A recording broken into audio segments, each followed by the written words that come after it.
Hi everyone, I'm Jana, dark fantasy artist and book illustrator, and the only one in my graduation art school class who actually is working as an illustrator today. Okay, so I absolutely should be working right now, so this is another procrastination chat. Welcome to another procrastination chat.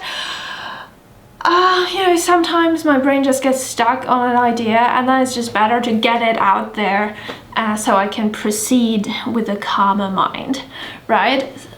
And what my brain did get stuck on is something I was told during the last freelance illustration workshop I gave. And that was that the attendee had some very kind words, and she said, "I love that you're so positive about being a freelance illustrator and the chances to become a freelance illustrator, because at my art school, our teacher told our class that essentially nobody or very few people in that class were actually going to make it as a freelance illustrator, and that was just really discouraging." And I understand that, but it also made me think about how I am, to my knowledge, the only person in my graduation class in my art school who is currently working as a freelance illustrator.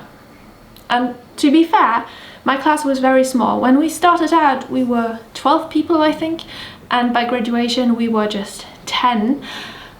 And what I think is interesting about that is not the small class size, but about me being the only person in the class who's actually doing illustration work right now.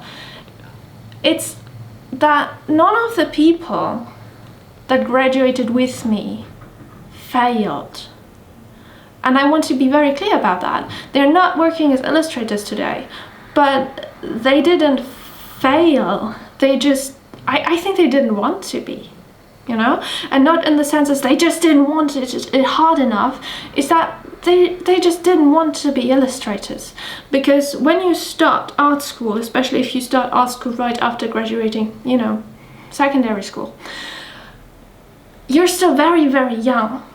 And you don't really know what it means to work for other people. You don't know what it means to be an illustrator, what your day-to-day life would look like. You don't know really what the downsides are. Maybe you have some suspicions, but you don't know the reality of it. And you also don't really know yourself yet. And I know we're kind of supposed to figure out who we are while we are teenagers. But in my experience, that happens in your 20s. Because while you're in school, you're just in such a narrow, you're stuck in such a confining kind of life, right? You still have to follow your parents' rules, you have to follow the rules at school, and so on and so forth. And I don't think you really figure out who you are and what you need as a person and what you look like outside of the school system until you leave it. And that's when you go to college or art school, and even there you're still stuck in some kind of system, but you have more freedoms, right? You're treated more like an adult, and then you have to figure out who you are as an adult. And so when you start studying, you just don't really know what you actually want to be, or what is actually fun to you, or what your strengths really are, or what you actually find appealing about being an illustrator or being a working artist, and what you don't. So I think most of the people that studied with me simply hadn't found their right path yet. Like, I was always very determined about what I wanted, but even I started out wanting to be a comic artist, and I switched to being more fantasy illustrator, and then more like at some point I thought I should probably be a concept artist, right? But that didn't happen, which is good, which is very good. But I switched to fantasy illustration and then more fantasy book illustration. We're people, we're changing all the time. Life is just a big piece of, just a big work in progress, and your career is changing all the time. And what you want in life is changing, and how well you know yourself, and all these things. And so, yeah, that's why I think that it's not it's not that anybody failed at being an illustrator, they just learned more about what that would mean. And some of them realized that it's really hard for them to stay focused on one project in a room, you know, everything is silent, they just weren't stimulated enough, and they thrive working with other people in person and doing less creatively confined projects. And yeah, you can do a lot. You can work in illustration and find ways to make that match with your personality, but it might also be easier or better for you to just find a creative avenue where that matches more who you are, right? That might be more comfortable and more filling to you.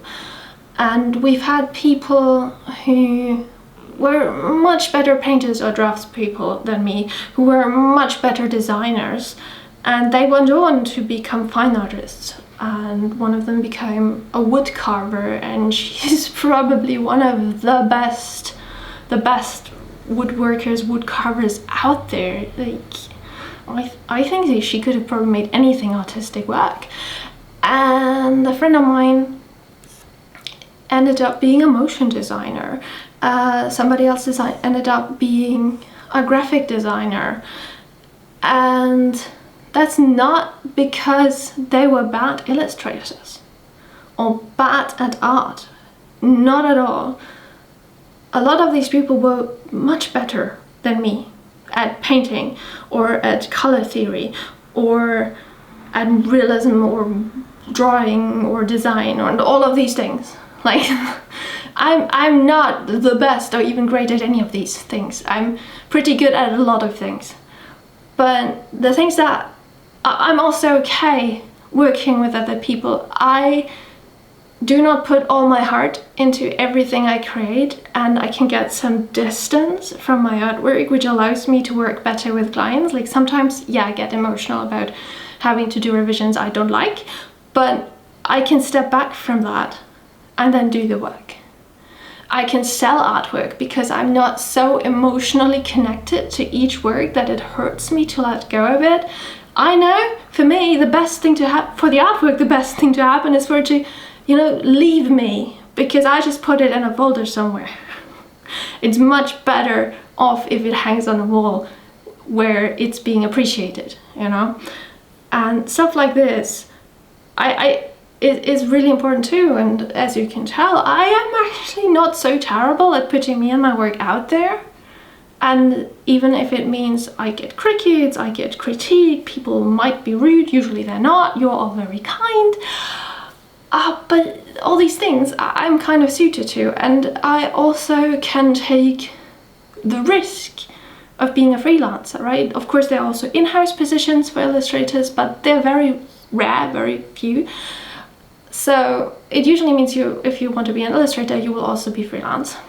And I was in the position to make that work.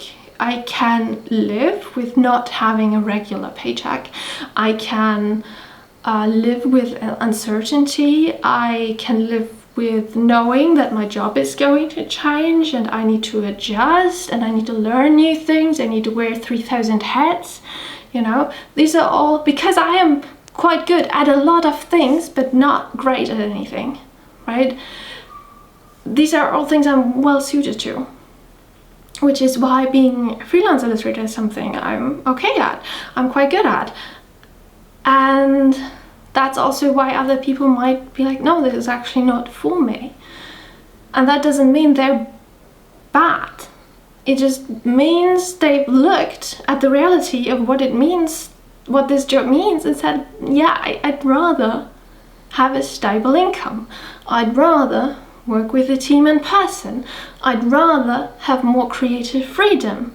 I'd rather work more with objects. I'd rather, you know, you just learn what you want in your life, and it doesn't mean you won't have a creative career or just because you're not going to be an illustrator.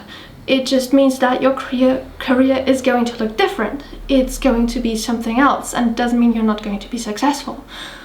But I think it's important that you're allowing yourself to explore different avenues, and that you're not single-mindedly saying, oh, I need to be an illustrator, if that's not what's really for you, because then you're going to fail, because you're working against who you are, and you're working against what you're good at, and you're working against what you need. But if you say, well, this is not what I need, this is not what I want, I need to do something else because it's better suited to me, it's going to make me happier in the long run.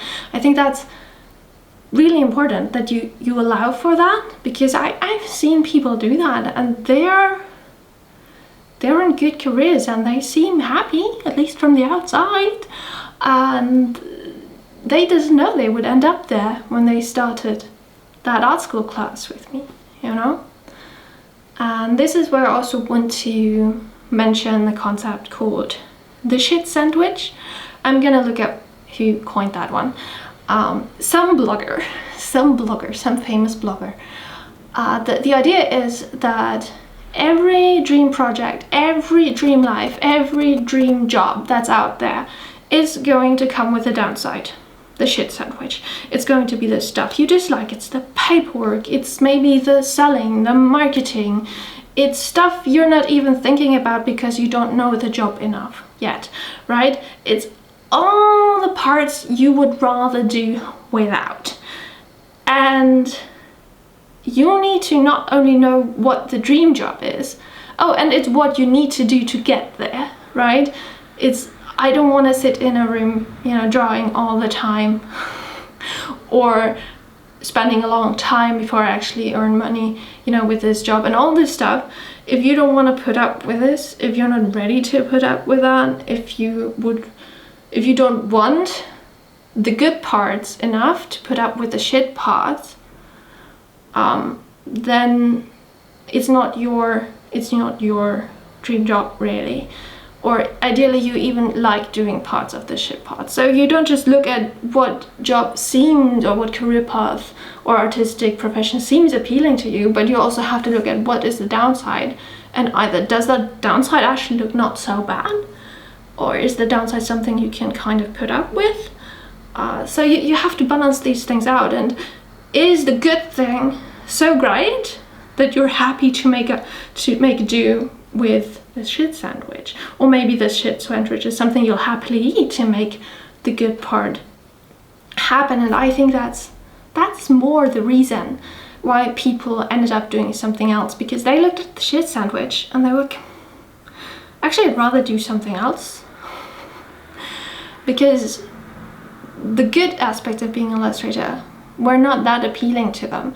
And again, being an illustrator is different from just being an artist or being a designer. It's a separate kind of job, and even there you have subcategories, different markets, different specialities, and they all come with different pros and cons, and they all come with different skills you need. And even there you might just find a different home, right? So it's all, having a creative career is very much about looking at what you're good at and what you actually like doing, what you enjoy doing, and then try to find a niche and a market that suits you, and to not let yourself be hindered by preconceived notions of what you're supposed to be, or dreams you had when you were 15 and you didn't really know what those dreams meant. I didn't want the shit sandwich that comes with being a comic artist, because I wanted more security. That's why I'm doing illustration. Because to me that was secure enough. And now I also know, I knew back then that drawing comics is just a lot of time commitment. And at this point, I know, unless I'm the one dictating the story, I'm not gonna do it. I don't want to spend that much time on a project if it's not my creative vision. So what I like is doing book covers. I'm even noticing now that doing multiple illustrations for a project, so it's something that takes up like half a year of my life. I don't want to do that anymore, because I don't like committing so much time to something I'm not burning for, or that is not my own creative vision. So whereas I like working on book covers because they're just one-offs, and there's a lot of different projects, so if one of them doesn't appeal to me that much, I'm not gonna spend that much time on it, right? It's just one piece. And so that's just things I'm still learning. And of course we have the ways this entire career is changing, and it always will. I mean, social media looks so much different to when I was starting out, and how you're marketing, I mean, it's still similar, but you have to adjust, you have to keep an eye on what's happening, you have to, you know, always change throughout your career, and allow yourself to find what works best for you. And you can't do that unless you learn to know yourself and observe yourself and let yourself explore different things. So yeah, I think that's it, really. That's it. That's all I wanted to say, which is, it's true that most people who go to art school to become illustrators probably won't become illustrators, and that will have so many reasons. And if you want to be an illustrator and it's something you're suited to, yeah, you can absolutely still pursue that. But if that's not where you end up, that doesn't mean you're a failure. It might simply be the better choice for you. It might be better suited for you, and it might in the long run just make you happier. Don't marry yourself to a dream. Don't marry yourself to a dream, because then you might end up living that dream and you're like, oh fuck, I made a huge mistake. Yeah, thank you so much for listening. I will get back to work if I can get myself to remove my cat from my lap. You can't see her, I think. I think she's out of frame. Wait a sec. Wait a sec. Getting the second camera, because I mean, there.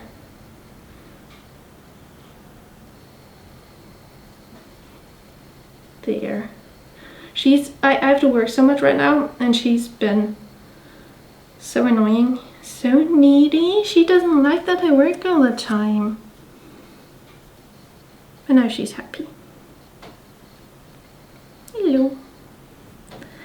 You need to get up. I need to stop filming. I need to get up and turn off the camera. Turn off the camera. Hello. Just turning away now. Okay.